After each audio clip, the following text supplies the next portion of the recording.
પાલનપુરના new ST port સેવાઓને અભાવે વેપારીઓએ બંધ કરાવ્યું હતું। બસ પોર્ટમાં આવેલી 700 જેટલી દુકાનો વેપારીઓએ બંધ કરી હતી। ન્યૂ એસટી પોર્ટ બનાવ્યા બાદ કોઈપણ પ્રકારની સુવિધા આપવામાં આવી નથી। પાર્કિંગ, સાફ સફાઈ તેમજ અસામાજિક તત્વોનો અડ્ડો બની ગયું છે ન્યૂ એસટી પોઈન્ટ। સરકારે ન્યૂ એસટી પોર્ટ બનાવવાનો કોન્ટ્રાક્ટ આપ્યો હતો અને ત્યારબાદ બિલ્ડરે બનાવી કોઈપણ પ્રકારની સુવિધાઓ આપી નથી। ન્યૂ એસટી પોર્ટના 200 જેટલા વેપારીઓ રેલી સ્વરૂપે પહોંચ્યા હતા કલેક્ટર કચેરીએ। ન્યૂ એસટી પોર્ટમાં આવતા જતા મુસાફરો પણ અટવાયા હતા। ટાયોના કન્સ્ટ્રક્શન દ્વારા ન્યૂ એસટી પોર્ટનું કામ કરાયું હતું, ત્યારબાદ સેવા અને સુવિધાના નામે મીંડું છે। વેપારીઓની મુશ્કેલીઓનો અંત નહીં આવે તો આગામી સમયમાં આંદોલન કરશે। જેકેસી ગુજરાતી સાથે ભરત ઠક્કર, ડીસા।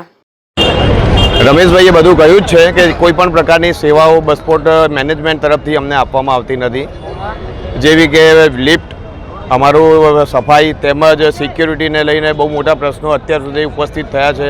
ઘણી બધી જગ્યાએ રેડ પણ પડી છે પોલીસની, જે પેલા કાફે ચાલતા હતા એ બધા માટે પણ અમે પહેલાં રજૂઆત કરેલી છે।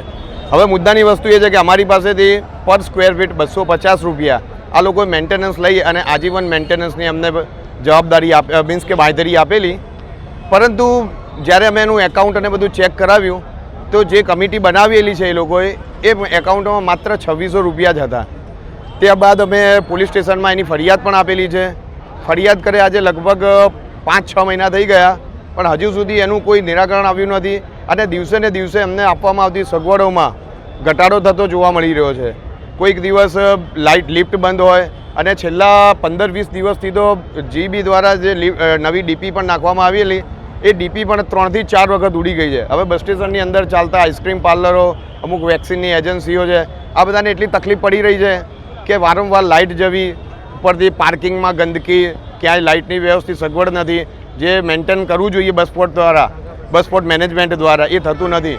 તો એને જોઈ અને અમે આજે એક ઉગ્ર આંદોલનની વિચારણા કર્યું છે કે આજે એક વખત ખાલી અમે સ્વયંભૂ અમારી દુકાનો બંધ રાખીશું અને જો અમને કંઈ એનો નિરાકરણ નહીં આવે તો નેક્સ્ટ ટાઈમ અમે બસ સ્ટેશન આખું બંધ રાખી અને ગાંધીચિંતા માર્ગે બસ સ્ટેશન એન્ટ્રીના દરવાજા ઉપર જ અમે સ્વયંભૂ રામધૂન બોલાવીશું અને બેસી જઈશું ત્યાં।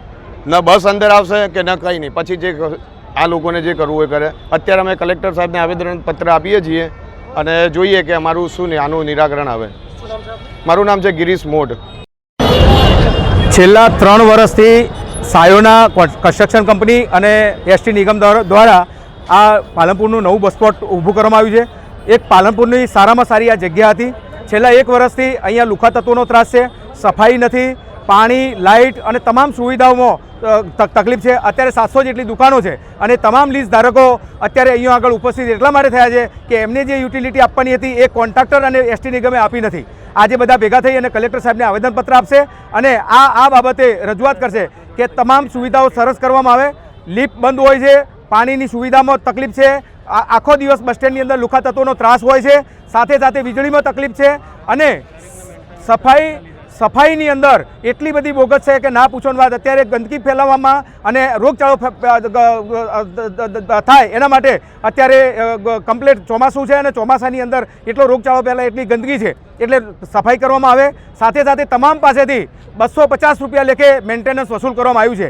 તો કરોડો રૂપિયા મેન્ટેનન્સ થાય છે। એ મેન્ટેનન્સ ક્યાં ગયું, કોની પાસે છે? કંપનીએ એક બેંકમાં એકાઉન્ટ ખોલી અને એમના માણસોની એક મંડળી બનાવી છે, જે સર્વિસ મંડળી છે, એની અંદર અત્યારે 2600 રૂપિયા જેટલું બેલેન્સ છે, એના સિવાય બેલેન્સ છે નહીં। તો અમારું કહેવું એવું છે તમામ વેપારીઓનું કે આ પૈસા 7 થી 8 કરોડ રૂપિયા જે તમે મેન્ટેનન્સ તરીકે ઉઘરાયા છે એ પૈસા ક્યાં છે, કોના પાસે છે, કોણ એનું વ્યાજ ખાય છે, એ બાબતે આજે કલેક્ટર સાહેબને આવેદનપત્ર આપી કલેક્ટર સાહેબના તાબા નીચે આ બસપોર્ટ હોય અમે એમને રજૂઆત કરીશું અને અમારી સુવિધાઓમાં સુધાર થાય એના માટે તમામ રેલી સ્વરૂપે ત્યાં જઈશું।